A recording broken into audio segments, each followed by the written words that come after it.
कोई आपको नहीं सुन सकता। फिर सब आहिस्ता आहिस्ता दूर चले जाते हैं। कदमों की आवाज़ खामोशी में मद्धम हो जाती है। गुज़श्ता रात आप अपने गर्म बिस्तर में सोए थे। आज आप दो पत्थरों के बीच ज़मीन में लिपटे हुए लेटे हैं। कब्र लरसती है, उसकी दीवारें टूटती हैं और मुनकर और नकीर जाहिर होते हैं। उनकी आंखें बिजली की तरह चमकती हैं, उनकी आवाज़ें तूफान की तरह गरजती हैं, उनके बाल ज़मीन को छूते हैं और वो आपके सामने देओ कामत नजर आते हैं। ये सवाल करने वाले फरिश्ते हैं। मुनकर और नकीर अपना फर्ज पूरा करने के लिए करीब आते हैं और पूछते हैं, मन रब्बुका, तेरा रब कौन है? मेरा रब अल्लाह है जिसकी मैंने जिंदगी में इबादत की। माँ दीनुका, तेरा दीन क्या है? मेरा दीन इस्लाम है। मन नबीयुका, तेरा नबी कौन है? मेरे नबी मोहम्मद सल्लल्लाहु अलैहि वसल्लम है, कायनात का नूर। माँ किताबुका, तेरी किताब क्या है? मेरी किताब कुरान है। माँ अमलुका, तेरे आमाल क्या हैं? मेरी जवानी की नमाजें, बीमारी में मेरा शुक्र और सब्र, और मुश्किल में भी मेरा दिया हुआ सदका मेरे गवाह हैं। मोमिन इन तमाम सवालात के जवाबात जानता है। इस लम्हे के बारे में हज़रत अली रज़ी अल्लाह अन्हु से एक रिवायत है। हज़रत अली हर रात दुआ करते थे, ऐ मेरे रब, मुझे उमर के बारे में खबर दे। वो 6 माह पहले अपने सबसे करीबी दोस्त को खो चुके थे। उस रात उमर रज़ी अल्लाह अन्हु आखिरकार उनके ख्वाब में आए।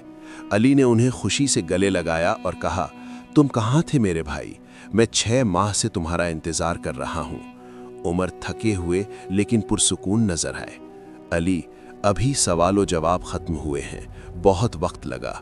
मुनकिर और नकीर ने मेरी जिंदगी के हर काम के बारे में पूछा, लेकिन अल्हम्दुलिल्लाह मैंने इसे पास कर लिया। अहदीस में ये भी कहा गया है कि सवालो जवाब के दौरान एक और शख्सियत जाहिर होती है। अगर आप अच्छे इंसान थे तो आप एक शख्स को खालिस सफ़ेद लिबास में मलबूस देखेंगे, जिसका चेहरा नूर से चमक रहा होगा, उसकी खुशबू बयान से बाहर होगी। आप पूछेंगे, तुम कौन हो? एक तसल्ली बख्श मुस्कुराहट के साथ वो जवाब देगा, मैं तुम्हारे नेक आमाल हूँ। मैं तुम्हारी नमाजें और तुम्हारे रोज़े हूँ। मैं रात में तुम्हारे सजदे हूँ। मैं अल्लाह के लिए बहाए गए तुम्हारे आंसू हूँ। मैं रोज़े क़यामत तक तुम्हारे साथ रहने आया हूँ। तुम अब अकेले नहीं हो। वो आपको कब्र के दबाव, उसकी तंगी और उसके दर्द से बचाएगा। जन्नत की खुशबू आपकी रूह को भर देगी। अंधेरा दूर हो जाता है। आपकी कब्र इतनी फैल जाती है जहाँ तक आपकी आंखें देख सकती हैं। मज़ीद कोई खौफ नहीं, मज़ीद कोई दर्द नहीं, सिर्फ सुकून। अगर आप सवालो जवाब के दौरान सही जवाब देते हैं तो आपके लिए जन्नत से खिड़की खोल दी जाती है। अल्लाह हुक्म देता है कि आपकी कब्र को वसी कर दिया जाए और आपके लिए जन्नत से एक बिस्तर तैयार किया जाए। आपके पहलू में खिड़की खोली जाती है जो जन्नत का मंजर दिखाती है, मोमिनों का घर। आपका दिल सुकून से भर जाता है और आप कयामत के दिन तक जन्नत को देखते रहते हैं। और जब आप बरज़ख के बागों में से एक में आराम कर रहे होते हैं तो आप एक आवाज सुनते हैं, तेरे लिए जन्नत है, तेरे लिए मेरी रजा है, मैं तुझसे कभी नाराज नहीं होऊंगा। ये उन लोगों का बदला है जिन्होंने ईमान में जद्दोजहद की। ये सुकून उनके लिए तैयार किया गया है जिन्होंने अल्लाह को याद रखा। लेकिन हर कब्र ऐसी नहीं होती, क्योंकि अगर कोई शख्स दोनों फरिश्तों के सवालात का जवाब नहीं दे सकता, अगर उसने अपनी जिंदगी गफलत में गुजारी, वक्त को खेलों और लज्जतों में जाया किया, अगर उसने कभी अपने रब को नहीं जाना, तो कब्र में वो सिर्फ कहेगा, मन रब्बुका, मुझे नहीं मालूम। तेरा नबी कौन है? तेरा दीन क्या है? तेरे अमाल क्या थे? मुझे नहीं मालूम। काफिर और मुनाफिक कभी भी इन सवालात का सही जवाब नहीं दे पाएंगे और फरिश्ते कहेंगे, हमें पहले ही मालूम था कि तुम यही जवाब दोगे। फिर कब्र तंग हो जाती है, मिट्टी हड्डियों को दबा जाती है, यहाँ तक कि पसलियां एक दूसरे में पैवस्त हो जाती हैं और नीचे की जमीन अजाब का एक तारीक मकाम बन जाती है। उनके लिए जहन्नुम के दरवाजे खोल दिए जाते हैं। वो अभी भी अपनी कब्रों में होते हुए इसका अजाब देखते हैं। जहन्नुम की गर्मी और बदबू उन तक पहुंचती है। कब्र तंग हो जाती है और उन्हें हर तरफ से दबाती है। जब ज़मीन तंग होती है तो कोई रहम बाकी नहीं रहता। नबी सल्लल्लाहु अलैहि वसल्लम ने फरमाया, कब्र उसे इतना कुचल देगी कि उसकी पसलियां एक दूसरे में पैवस्त हो जाएंगी। दोनों फरिश्तों की आंखें बिजली की तरह चमकती हैं, उनकी आवाज़ें बादल की तरह गरजती हैं, उनके दांत जंगली बैलों के सींगों की तरह तेज होते हैं। उनकी मौजूदगी रूह को दहशत से भर देती है।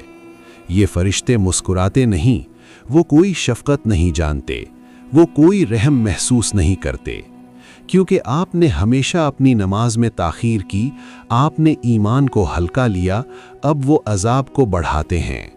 मट्टी आग में बदल जाती है, शोले कब्र को घेर लेते हैं, धुआं हवा में भर जाता है। वो शख्स चीखता है, लेकिन आज कोई फरार नहीं। फिर एक और वजूद कब्र में दाखिल होता है। उसका चेहरा खौफनाक है, उसके कपड़े मैले हैं और उसकी बदबू एक सड़ती हुई लाश से भी बदतर है। दहशतज़दा शख्स पूछता है, तुम कौन हो? और वो वजूद जवाब देता है, मैं तुम्हारे आमाल हूं, तुम्हारे गुनाह। मैं वो मवाक़े हूं जो तुमने ज़ाया कर दिए और कभी तौबा नहीं की। मैं वो हूं जो तुमने किया है। और ये वजूद रोज़े क़यामत तक उनके साथ रहता है, उनके दर्द और पछतावे में इजाफा करता है। फिर एक और अजाब शुरू होता है। 99 सांप कब्र में भेजे जाते हैं, लेकिन ये दुनियावी सांपों जैसे नहीं होते। इनमें से हर एक अजाब के लिए पैदा किया गया था। उनका हर डंक रूह को उस गुनाह की याद दिलाता है जो उसने किया था।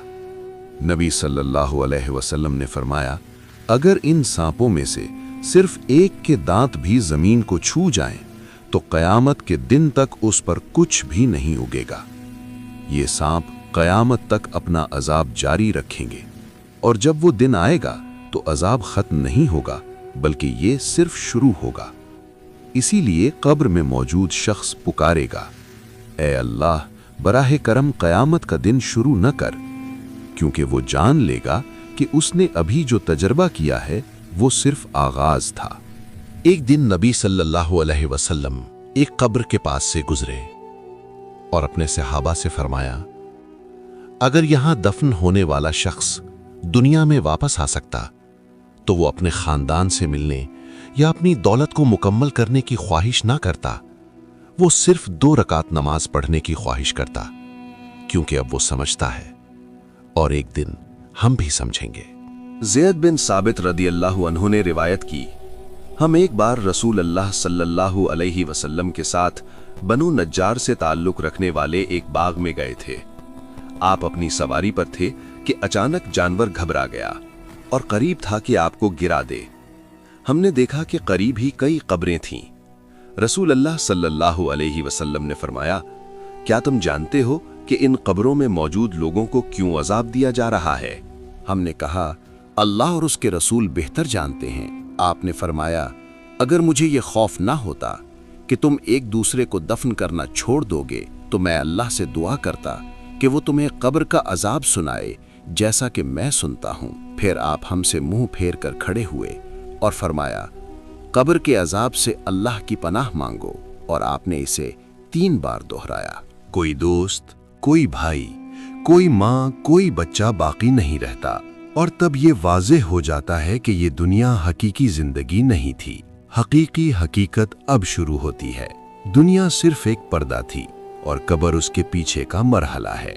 अब अबदियत का पहला दरवाजा खुल रहा है। अब आते हैं कब्र के सबसे पुरअसरार हिस्से पर, आलमे बरज़ख। जब हम कब्र के बारे में सोचते हैं तो हम आमतौर पर मादी कब्र का तसव्वुर करते हैं, लेकिन जिस तरह ख्वाब का आपके सोने के बिस्तर से कोई ताल्लुक नहीं है, इसी तरह कब्र का उस मिट्टी से कोई ताल्लुक नहीं है जिसमें उसे दफन किया जाता है। कब्र या बरज़ख दरअसल एक राहदारी है, 2 दुनियाओं के दरमियान एक गुजरगाह। ये वो पुल है जिससे हम अगली जिंदगी में दाखिल होते हैं। इज़राइल रूह लेने आते हैं और उस लम्हे से हम एक ऐसी जगह में दाखिल हो जाते हैं जिसे इंतजार गाह कहा जा सकता है।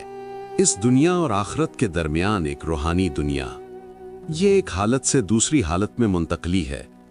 ये इस दुनिया से मिलती जुलती है जिसे हम जानते हैं, फिर भी इसमें कोई सूरज नहीं है اور پھر بھی یہ روشنی سے بھری ہے۔ یہ اس دنیا سے زیادہ وسیع، زیادہ روشن اور زیادہ پرسکون ہے۔